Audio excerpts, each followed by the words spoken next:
सकाळीच लवकर इथे मतदान केलं. हा लोकशाहीचा पर्व आहे. पूजनीय डॉक्टर बाबासाहेब आंबेडकरांनी आपल्या सगळ्यांना जो घटनेतून हा अधिकार दिला आहे त्याच्यापासून कोणी दूर राहू नये.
साकोली विधानसभा क्षेत्राचे अपक्ष उमेदवार डॉक्टर सोमदत्त करंजेकर यांनी शामराव बापू कापगते कला महाविद्यालय या केंद्रावर त्यांनी मतदान केलेले आहे आणि ते नुकतेच मतदान करून बाहेर निघाले आहेत.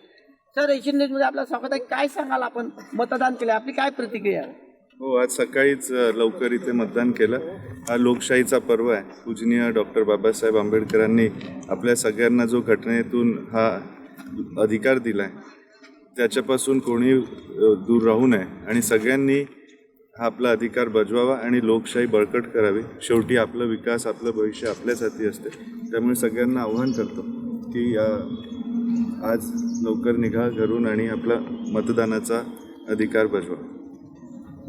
तर हे होते सोमदत्त करंजेकर, साकोली विधानसभा क्षेत्राचे अपक्ष उमेदवार. त्यांनी सांगितले की मतदानाचा हक्क डॉक्टर बाबासाहेब आंबेडकरने भारतीय राज्यघटनेच्या माध्यमातून दिलेला आहे आणि सर्वांनी, कोणी मतदानापासून वंचित राहू नये, सर्वांनी मतदान करावे, अशा पद्धतीने त्यांनी आवाहन केलेलं आहे. मी DG रंगारी, एशियन न्यूज करता, भंडारा.